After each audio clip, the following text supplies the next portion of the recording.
पुष्कर सिंह ने लिखा है, प्रणाम गुरुदेव। सिर्फ सुनना, जहाँ पर कोई एनालिसिस नहीं हो, कोई इंटरप्रिटेशन नहीं हो, और एक सुनना जहाँ एनालिसिस हो, दोनों में क्या अंतर है? देखो, ये बातें हमेशा से कही जाती रही हैं, केवल सुनना। हम नदियों की आवाज़, झरनों की आवाज़, चिड़ियों की आवाज़, पेड़ों से गुजरती हवाएं, ये सब जो कुछ भी प्रकृति में आवाजें हो रही हैं, उनको हम बिना किसी एनालिसिस और इंटरप्रिटेशन के सुनते हैं। वो अच्छा भी है, क्योंकि वहाँ इंटरप्रिटेशन डालना और वहाँ कोई एनालिसिस डालना बेकार है। तटस्थ होकर सुनना वो उचित होता है। फिर जब हम कोई बात सुनते हैं, जैसे हम किसी बुद्ध को सुने, किसी गुरु को सुने, तो वहां पर कैसे सुने? प्रश्न ये है, क्या वहां पर हम बिल्कुल उसको नदियों और हवाओं और पंछियों की तरह सुने? तब तो शायद वो जो कह रहा है वो बात हम तक पहुंचे भी नहीं, वो बात हमसे दूर हो जाए, हमसे चूक जाए, ये भी संभव है। और इंटरप्रिटेशन और एनालिसिस का हम क्या करें उस समय पर? ये क्वेश्चन महत्वपूर्ण है कि अपनी इंटेलिजेंस को सक्रिय रखें। अपनी जो समझ है, समझने की क्षमता है, उसको सक्रिय रखते हुए ही हमको सुनना पड़ता है, समझना भी पड़ता है। एक तरह से हम उनका अनुवाद भी अपने भीतर करते हैं, ट्रांसलेट भी करते हैं अपने अनुसार। और सुनते सुनते तुरंत का तुरंत एनालिसिस करने लग जाना और इंटरप्रेट करने लग जाना, वो समस्या बन सकता है। उस समय फिर हम समझ नहीं सकते। तो अपने समझने के सारे जो धरातल हैं और समझने की जो सारी क्षमताएं हैं, उनको खुला रखते हुए हमको सुनना होता है। और तत्काल में कोई उसके ऊपर व्याख्या नहीं आरोपित कर देनी होती, तत्काल में ही कोई विश्लेषण हमें नहीं करने लग जाना होता है। लेकिन फिर हम बहुत समझदारी से और बहुत ही शांति से उसके पश्चात, सुनने के पश्चात एनालिसिस भी करते हैं, इंटरप्रिटेशन भी करते हैं। क्योंकि बिना विश्लेषण किए और बिना कोई व्याख्या किए हम समझेंगे भी कैसे? समझने के लिए हमारे पास जो उपकरण है हमारे मन के भीतर, वो तो वही सब है। तो उनका उपयोग करना पड़ेगा, उनका उपयोग हम करेंगे और उनके उपयोग के साथ ही हम बात को समझेंगे। लेकिन इस सुनने के बीच में एक अंतराल अगर आ जाता है, तो वो अंतराल बातों को हमारे भीतर थोड़ा बैठने देता है, उनको थोड़ा एब्जॉर्ब होने देता है हमारे भीतर। अगर हमारे भीतर वो बातें एब्जॉर्ब होती हैं, हमारे भीतर वो बातें बैठती हैं, तो उसके पश्चात जो कुछ हमने आज तक जाना, सीखा, समझा है, उसको भी वहां पर लेकर आते हैं, उसका भी आरोपण करते हैं, उसके साथ भी उसको देखने की कोशिश करते हैं, तो बातें समझ में आती हैं। तो इसीलिए सुनने की इस घटना को ऐसे देखेंगे। अगर हम पहले वाली बात को लगा देंगे कि हम बिल्कुल नदियों की और पंछियों की आवाजों की तरह सुनेंगे, तो हम कुछ भी नहीं सुनेंगे। फिर तो हम कुछ भी नहीं सुनेंगे। बात हो रही थी सुनने के कला के बारे में। तो सुनना तो हमारी समझ के साथ ही होता है सुंदर ढंग से। तो जितना हम समझ को सुंदर ढंग से लेकर चलते हैं, उतना बेहतर होता है। बस जब हम तत्काल में सुन रहे हैं, तो उसी समय हम ऐसा प्रयास ना करें कि हम इंटरप्रेट करने लगें, हम उसको एनालाइज करने लगें। थोड़ा सा स्पेस देना, हर चीज में थोड़ा अंतराल देना पड़ता है। तो थोड़ा अंतराल देंगे तो चीजें बहुत बेहतर होंगी। अनंत प्रतीक्षा ने लिखा है, प्रणाम। कई बार लोग गुरु को भगवान बना देते हैं और फिर उनको एक फ्रेम में फिट करके देखना चाहते हैं, और गुरु क्या कोई भी फ्रेम में नहीं फिट होता है। तब लोग निराश होते हैं, कृपया कुछ कहें। फ्रेम में फिट करने की जो कोशिश है, कवायद है, वही अप्रेमपूर्ण है। वही सबसे ज्यादा नॉन लविंग घटना है इस जीवन की। हम जीव कुछ भी वैसा नहीं रहने देना चाहते जैसा वो सचमुच में है। हम उस पर कोई अपनी इंटरप्रिटेशन, कोई अपनी व्याख्या आरोपित कर देना चाहते हैं। मनुष्य की ये जो कमजोरी है ये उसकी हर चीज में आड़े आ जाती है। और जहां वो अपने फ्रेम को फिट कर पाता है उसी को प्रेम कहता है। और प्रेम को मैं हमेशा कहता हूं प्रेम विदाउट फ्रेम। प्रेम है तो प्रेम नहीं है। कुत्ते बिल्लियों से लोग प्रेम इसीलिए इतना करते हैं क्योंकि उन पर अपना फ्रेम फिट कर देते हैं, चलता है। कुत्ता घर में लाते हैं, उसका नाम रख देते हैं, बुलाते हैं तो कुत्ता भी चौंक के देखता है, अरे किसको बुला रहे हैं। फिर जब उसकी तरफ ही बार बार इशारा करते हैं तो सोचता है लो हमारा नाम भी रख दिया। इसके बाद वो क्या चाहता है वो क्या नहीं चाहता है ये तो उनको पता नहीं, मालिक को पता है कि वो क्या चाहता है और उसके हिसाब से उसके साथ वो शुरू हो जाता है। वो सोचता है कुत्ता खेल रहा है। तो यहां भी पूरा फ्रेम एक फिट हो गया। हमको लगता है वो ऐसा रिस्पॉन्स कर रहा है, हमको लगता है वैसा, सब हम अपने फ्रेम लगाते चले जा रहे हैं।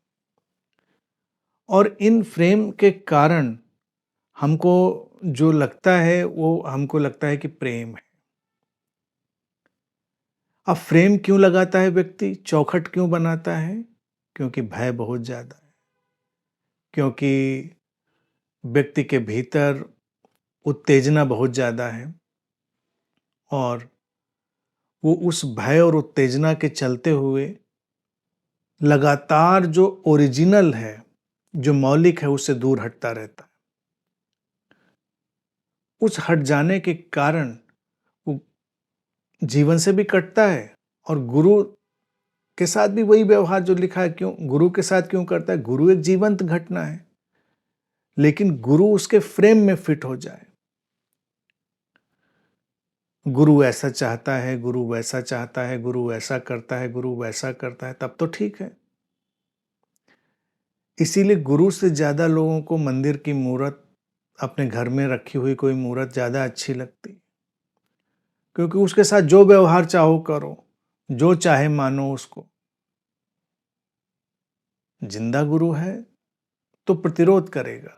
इसीलिए जिंदा गुरु कई बार जीते जी मर जाता है तो ज्यादा बड़ा गुरु बन जाता है, तो लोग अपने फ्रेम लगा लेते हैं उस पर। भक्त शक्तिशाली हो तो जल्दी से जल्दी गुरु को मारने की कोशिश करते हैं कि मारे मिटे, तो अपने हिसाब से इसको डील करें। अभी तो बड़ी मुश्किल होती है। हम सोचते हैं जब तक बिठाते हैं किसी चीज को तब तक कुछ और नया उपद्रव शुरू हो जाता है। तो इसलिए जिंदा गुरु के साथ भी लोग घबराए घबराए रहते हैं। भगवान बना देने के बाद क्या होता है कि हमको सोचना नहीं पड़ता, अरे भगवान, उनका क्या, भगवान की तो बातें निराली हैं। समझना खत्म, सोचना खत्म, कोई सचेतन व्यवहार खत्म, सब चीजें खत्म। तो इसलिए वो लोगों को अच्छा लगता है, वो अप्रासंगिक है। तो अगर प्रेम में रहना है तो धारणा मुक्त होकर ही रहना है, जीवंत होकर ही रहना है। पूर्णिमा चौधरी लिखती हैं, Anant Shri, why tears of joy flow out of divine love and extreme gratitude. Why to ask why, let them flow. प्रेम कोई ना कोई तो अभिव्यक्ति ढूंढेगा, और आंसुओं से पवित्र अभिव्यक्ति तो कोई होती नहीं। प्रेम में बहे आंसू सर्वाधिक मूल्यवान हो, अनुग्रह में बहे हुए आंसू सर्वाधिक मूल्यवान हो। तो उसमें वाई नहीं, ये जो वाई है, क्यों, ये पेंडोरा बॉक्स है।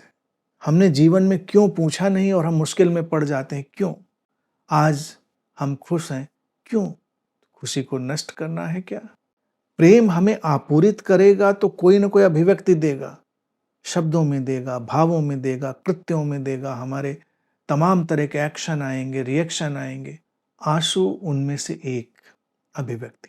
हाँ, बस उन लोगों को इसमें से काट देंगे जो बात बात पर आंसू बहा रहे हैं, जो टीवी सीरियल देखकर आंसू बहा रहे हैं, जो किसी का भाषण सुन के आंसू बहा रहे हैं, जो आइसक्रीम देख के आंसू बहा रहे हैं, किसी भी चीज पर आंसू बहाते हैं। कोई बटन उनके अंदर लगा हुआ है, वो बहने लगता है।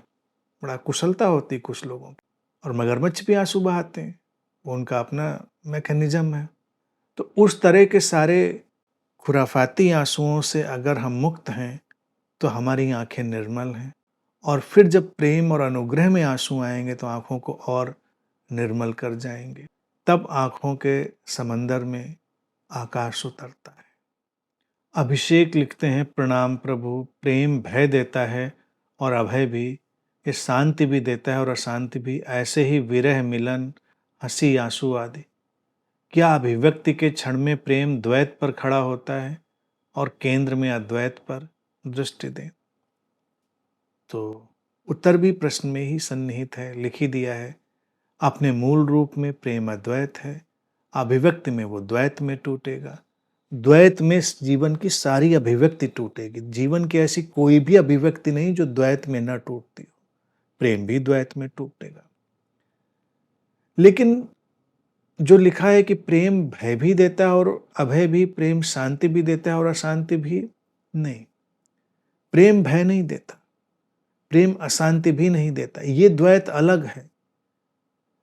भय और प्रेम का द्वैत है। भय गिरता है तो प्रेम के जगत में प्रवेश होता है।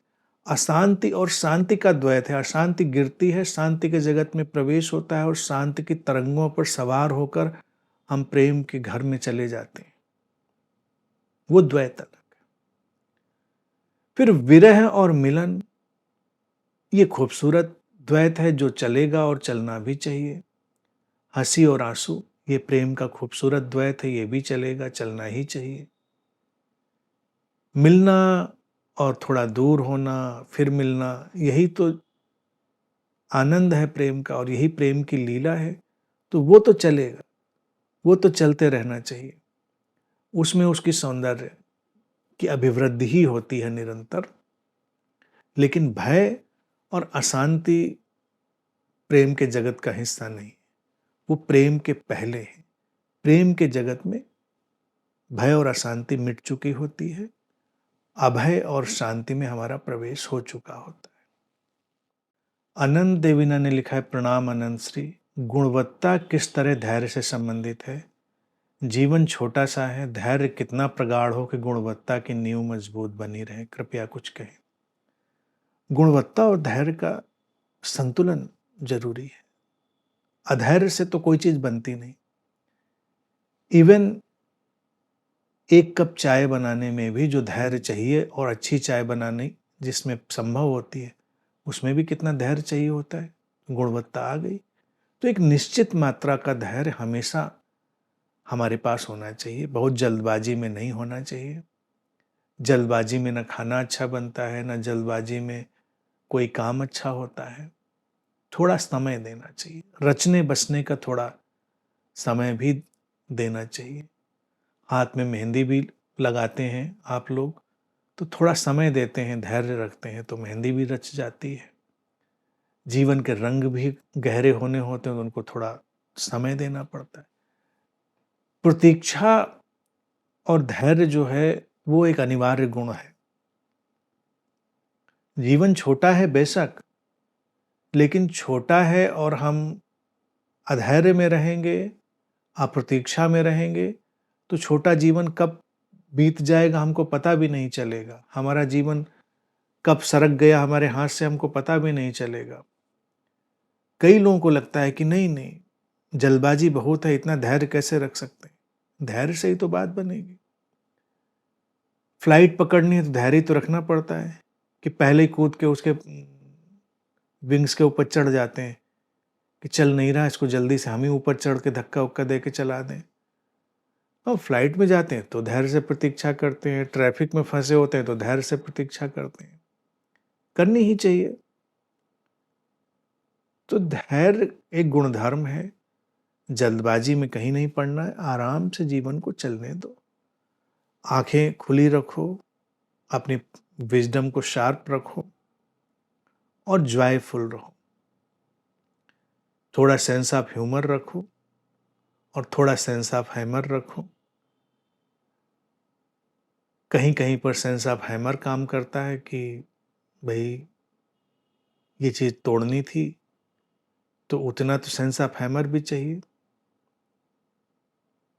नारियल तोड़ना है तो उसके लिए सेंस ऑफ हैमर चाहिए, और तमाम चीज़ें सेंस ऑफ ह्यूमर से सॉल्व हो जाती हैं। भावना अरोड़ा ने लिखा है, सिर्फ सजगता से देखना और अपनी पूर्णता से अभिव्यक्ति देना ही संपूर्ण परिप्रेक्ष्य को किस प्रकार बदल देता है।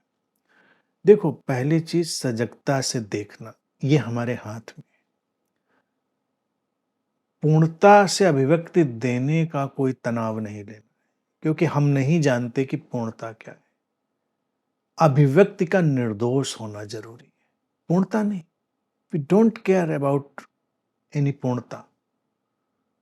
अपूर्णता से भी हो, कोई अपूर्ण लम्हे से भी निर्दोष अभिव्यक्ति निकली हो, वो अपने में पूर्ण बन जाती है। अभिव्यक्तियों का निर्दोष होना जरूरी है। फिर ये निर्दोषता और सजगता सारे परिप्रेक्ष्य को जादुई ढंग से बदल देती है। वहां पर समझ के फूल खिलते हैं, वहां अंडरस्टैंडिंग में फ्लावरिंग आती है। लेकिन अगर हम पूर्णता की बहुत चिंता करते हैं तो हमारे सारे जो कदम हैं वो कंटेमिनेट हो जाते हैं, प्रदूषित हो जाते हैं हमारे ही मन से। कि हम क्या जाने पूर्णता थी कि नहीं थी, क्या पूर्णता थी। दूसरी बात ये ध्यान रखें कि जीवन में हर बात और हर क्षण पूर्ण होता है। ये अपूर्णता में पूर्णता की यात्रा है, कुछ भी अपूर्ण नहीं होता, मैंने हमेशा कहा। तो अभिव्यक्तियां घटती हैं अपने निर्दोष ढंग से, वही उनका सबसे शुद्ध होना है। अभिव्यक्ति मौन की भी हो सकती है, अभिव्यक्ति मुखरता की भी हो सकती है, अभिव्यक्ति आंखों से हो सकती है, अभिव्यक्ति हाथों से हो सकती है, अभिव्यक्ति उंगलियों से हो सकती है, अभिव्यक्ति रोकर हो सकती है, हंसकर हो सकती है, नाचकर हो सकती है, यहां तक कि अभिव्यक्ति सोकर भी हो सकती है। कुछ बहुत हमारे भीतर से अभिव्यक्ति का जो झंझावात था, तूफान था, धक्के मार रहा था और हम चुपचाप सो गए, वो भी एक अभिव्यक्ति का ढंग ही होगा। बच्चों को देखो, बच्चे सक्रियता के तूफान के बाद चुपचाप सो जाते हैं, वो उनका सोना भी उनकी अभिव्यक्ति है। इसीलिए बच्चे इतने निर्दोष जान पड़ते हैं, क्योंकि उनकी सारी अभिव्यक्तियां निर्दोष आयाम से हैं, पूर्णता अपूर्णता की चिंता के बिना। और सचेतनता जब उसमें शामिल हो जाती है तो दिव्य बना देती है। प्रेम इसीलिए तो दिव्य बनाता है। प्रेम जहां स्पर्श कर ले वहां पे दिव्यता ले आता है। क्यों? कि प्रेम में सचेतनता है और प्रेम की दृष्टि निर्दोष है, प्रेम की अभिव्यक्ति निर्दोष है, निष्कलुष है, दिव्य हो गया। दिव्यता का और कोई ढंग नहीं। कोई मूर्ति, कोई मंदिर दिव्य नहीं होता, कोई किताब, कोई शास्त्र, कोई वचन दिव्य नहीं होते। उनके प्रति हमारी सचेतनता और हमारी निर्दोषता ही उनको दिव्य बना देती है। जैसे हम उससे स्पर्श करते हैं सब दिव्य हो जाता है। ये सारा ढंग है, पूर्णता की नहीं चिंता लेनी। संदीप लिखते हैं, गुरुजी क्या प्रेम होने पर, जैसे कई लोग कहते हैं कि प्रेम को बनाए रखना पड़ता है, क्या ऐसा है? प्रेम तो बना ही रहता है ना। हाँ बिल्कुल, प्रेम तो बना ही रहता है। प्रेम कभी भी होने के बाद नष्ट नहीं होता, लेकिन प्रेम को रोज उगाना नहीं पड़ता है कि रोज उसमें हमें फसल उगानी पड़ रही है। हाँ, लेकिन प्रेम के वातावरण को तो बनाना पड़ता है, उसको बनाए रखना जरूरी है। किसी के प्रेम में हो गए, उसे कंधों पे बैठ के नगाड़ा बजाना शुरू कर दिया। प्रेम में हो गया, फर्क क्या पड़ता है, आप कंधों पे बैठ के नगाड़ा बजाएंगे। शुरुआत में प्रेम का जुनून होगा, वो कहेगा वाह मजा आ गया, कितनी मधुर ध्वनि है। कितने दिन वो कंधों पे बैठे नगाड़ा सुनेगा, फिर उतार के नगाड़ा भी फोड़ेगा और तुमको कूटेगा भी।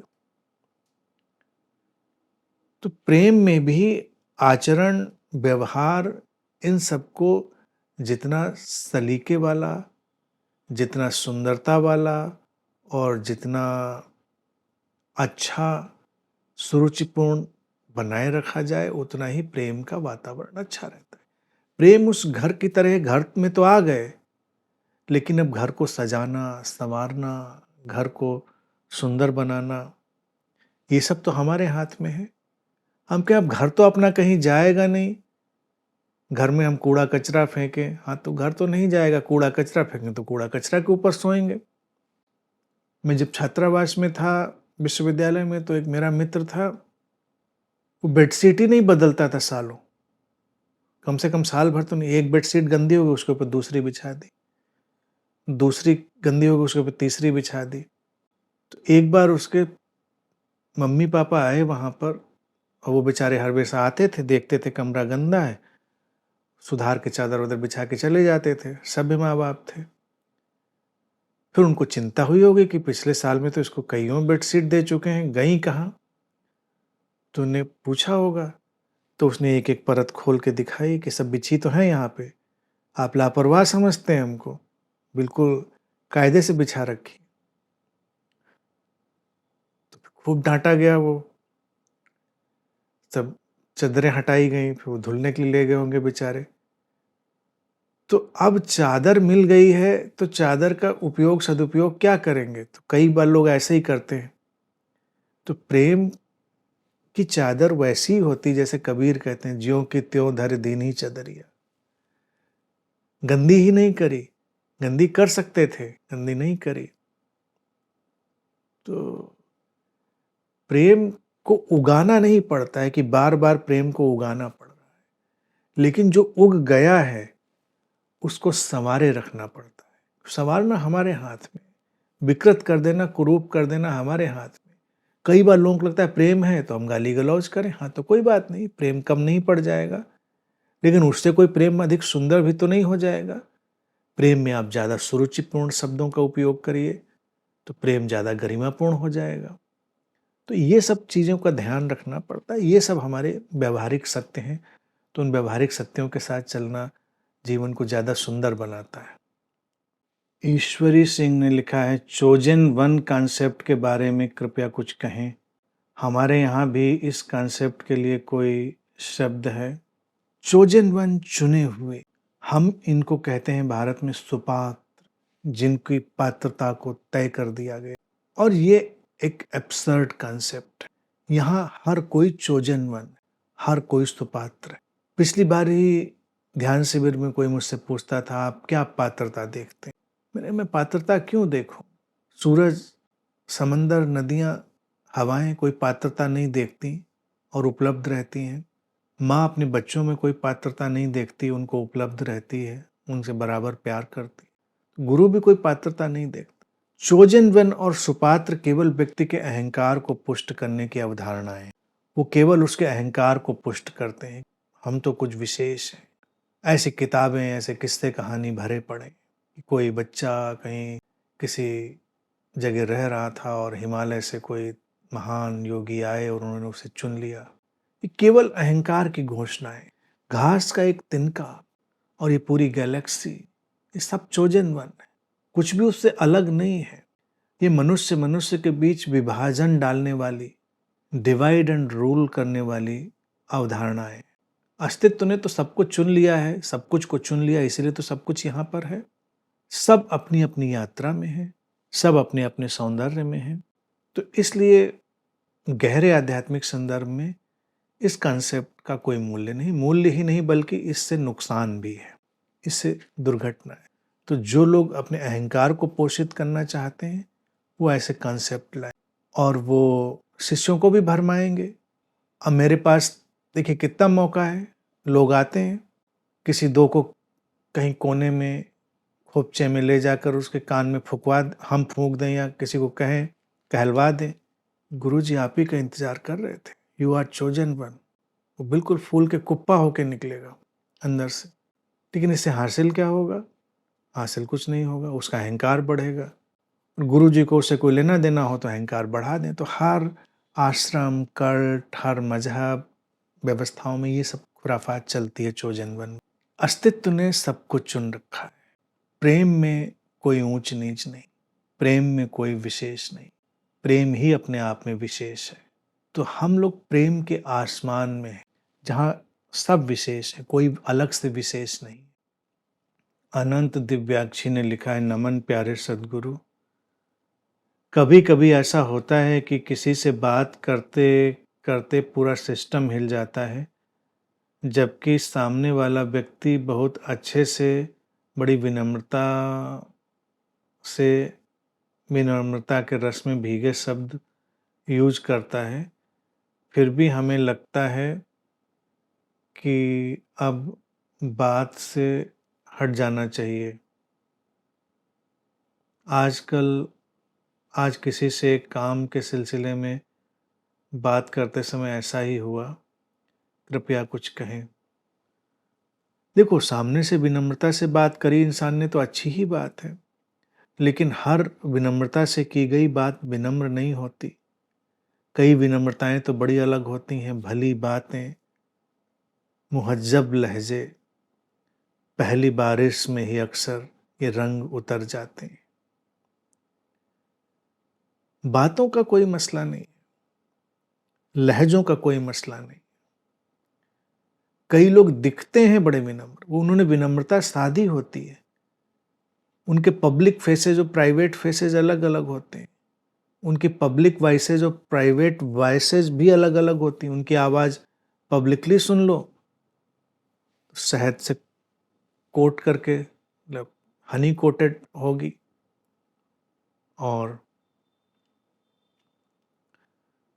और कभी सुन लो तो स्पेशल चिली कोटेड आवाज़ होगी। तो लोग आवाज़ें भी अलग अलग रखते हैं, लोग अंदाज भी अलग अलग रखते हैं। इन बातों में नहीं जाना है, अपने दिल की आवाज़ सुननी और दिल के साथ चलना है।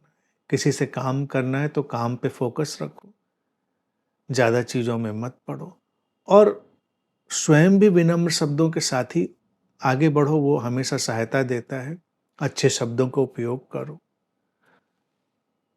कोशिश करो नकली मत रहो, असलियत में ही विनम्र रहो। और एक साधक की, एक स्पिरिचुअल व्यक्ति की पहचान ही और कुछ नहीं है सिवाय ह्यूमिलिटी के, उसकी विनम्रता की। लेकिन विनम्रता लोग साध भी लेते हैं। कई लोगों को लगता है विनम्रता का अभ्यास करना चाहिए, वो अभ्यास ही करते रहते विनम्रता का। नहीं, विनम्रता का अभ्यास नहीं करना है, विनम्र होना है। मेरी दृष्टि में फूल ही विनम्र नहीं होते, कांटे भी विनम्र होते हैं। कितने मासूमियत से, निर्दोषता से कांटा खड़ा होता है फूल के पीछे, फूल को संभाले हुए। अब आप जाके कांटे में उंगली डाल देंगे तो फिर वो तो उसका स्वभाव है, वो चुभेगा। उसने नहीं कहा था कि आओ मैं चुभाऊं तुमको। तो कांटा भी बहुत मासूम है, निर्दोष है, वो उसकी ह्यूमिलिटी है, और फूल की अपनी ह्यूमिलिटी है। तो मैं ये नहीं कहूँगा कि फूल जैसे हो जाओ या कांटे जैसे हो जाओ, जैसे हो वैसे हो जाओ, जैसे हो वैसे हो जाओ, अपने जैसे, अपने ढंग के जैसे। जैसी आवाज़ नेचुरल अस्तित्व ने दी है, उस आवाज़ का उपयोग करो अच्छे सुंदर ढंग से, सब अच्छा रहेगा। जीवन तो ऐसे ही चलता है। प्रिंस सन्नी लिखते हैं, प्रणाम अनंत श्री जी। जब तक हम बाल अवस्था में होते हैं तब तक सांसारिक कृत्यों से दूर रहते हैं। जैसे जैसे वैचारिक समझ घटती है, हम सांसारिक वस्तुओं में घिरते जाते हैं। समाज वस्तु विशेष से सबको अपने हिसाब से तोलता है। अगर समाज से कट के कोई अपनी सजगता के साथ जिए तो उससे भी समाज को अच्छा नहीं लगता है। इतनी सारी जजमेंट्स के कारण ही आज रिश्तों में खटास आ रही है। ऐसे सब स्थिति से फिर से बच्चा बनने का मन करता है, कृपया कुछ कहें। अब बच्चा बनने के दिन तो गए, अब तो जो हो सो हो। और समाज से कटकर सजगता साधने के लिए किसने कहा है? समाज में रहकर सजग रहना। और जो लोग सजग नहीं हैं उनके बीच अपनी सजगता का ढिंढोरा नहीं पीटना है। सोए लोगों के बीच सोए सोए निकल जाओ, यानी चुपचाप निकल जाओ। अब देखो, कल्पना करो, एक विजुलाइज करो कि 10 लोग किसी हॉल में सो रहे हैं और तुम जाग चुके हो, तुम बिल्कुल अट्टहास करते हुए वहाँ से निकलो, तो उसमें से एक आध तो लात वात मारेगा क्योंकि उसकी नींद खराब की तुमने। अगर 8-10 लोग सोए मिल गए, चुपचाप दबे पाँव वहाँ से निकल जाओ। तो समाज से भी निकलना ऐसा ही है कि दबे पाँव निकल जाना। विक्रम बेताल की कहानी सुनी है ना? वो विक्रम बेताल की कहानी में यही है कि वो जवाब नहीं देगा तो मुश्किल में है, जवाब देगा तो मुश्किल में है। तो वो कहानी यही सिखाती है, जो बच्चों की कहानी थी, बाल अवस्था की बात की, तो बाल अवस्था में बालपन वाली कहानी देखो। कहानी सिखाती है कि मौन का अभ्यास करो, तटस्थ रहो और इस संसार से बस ऐसे ही निकल जाओ। संसार तो बेताल की तरह हमारे कंधों पर सवार है ही, वो बकबक किए चला जा रहा है, वो हमको इधर भी फंसा रहा है, उधर भी फंसा रहा है, लेकिन हमारी सजगता ही हमको फंसने से रोकेगी, हमारा मौन ही उलझने से रोकेगा और हम चुपचाप निकल जाएंगे। जब कोई प्रश्न सुनकर, कोई कथा सुनकर हमारे भीतर कुछ नहीं उभरेगा, एक खामोशी, एक मौन, और हम चुपचाप निकल। समाज से कटकर थोड़े जीना है। एक आध्यात्मिक व्यक्ति समाज से कटकर नहीं जीता है और सटकर भी नहीं जीता है। न समाज से कटना है, न समाज से सटना है। समाज में कमल की तरह रहना, जल में कमल बन। समाज से उसका एसेंस भी लो, उसका सार भी लो और उसके पार भी चले जाओ, उलझो नहीं और व्यवहारिक रहो। बड़े हो जाने का मतलब थोड़ी व्यवहारिक बुद्धि है। हर जगह प्रवचन मत दो, हर जगह ज्ञान मत झाड़ो, हर जगह सजगता सचेतनता मत रखो। निकल जाओ लोगों के बीच से। जब कोई तुम्हारी सुनने वाला मिल जाए तो उसको सुना लो, जब ना सुनने वाला मिले तो चिंता मत करो। यही तरीके होंगे, और कोई तरीके नहीं है। और बच्चा बनने की तुम्हारी मुराद कई और रूपों में पूरी हो सकती है। परमवीर लिखते हैं, प्रणाम गुरुदेव, लगता है समझ के बिना हमारा होना एक बोझ बन जाता है, पर यह समझ तो जीने के लिए गुरु के अतिरिक्त और कहीं भी नहीं मिलती, शायद कुछ कहें प्रभु। देखो परमवीर जी, ऐसा नहीं कि गुरु के अतिरिक्त समझ कहीं नहीं मिलती। गुरु चिकित्सक है जो हमारी आंख को ठीक कर देता है, फिर हम हर जगह उस समझ को देख लेते। अगर केवल गुरु के ऊपर ही समझ मिल रही होगी तो हम गुरु के ऊपर बोझ बन जाएंगे और गुरु हमारे ऊपर बोझ बन जाएगा। गुरु तो हमारी आंख को ठीक कर देता है।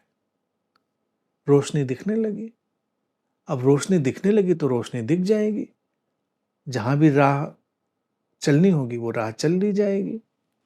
तो गुरु बस केवल दृष्टि देता है, रोशनी देता है, फिर हर जगह समझ मिल जाती है। अनुज कुमार लिखते हैं, प्रणाम तथागत, पूर्व संस्कारों के कोने कातर में छुपी प्रतिक्रियाएं प्रेम के पथ पर अवरोध खड़े करती रहती हैं। इससे साथ होते हुए भी अपनी ध्यान पूर्णता से चूक जाता हूँ, कुछ कहें गुरुदेव। चूकना शुभ है। चूकने से ये पता चलता है कि हम जिंदा हैं। मुर्दा लोग कभी चूकते नहीं, बिल्कुल सटीक पड़े रहते हैं जहां उनको पड़े रहना है। 1 इंच तो जाने दो, 1 मिलीमीटर भी इधर से उधर नहीं चूकते, जहां है वहीं है। और संस्कारों के तो बहुत सारे पैटर्न हमारे अंदर इकट्ठे हो गए हैं, वो निकल निकल कर सामने आएंगे तो अच्छी बात है। संस्कारों, धारणाओं के जो पुराने पैटर्न कोने कातर से निकले तो उनका स्वागत करो और उनको गुजर जाने दो।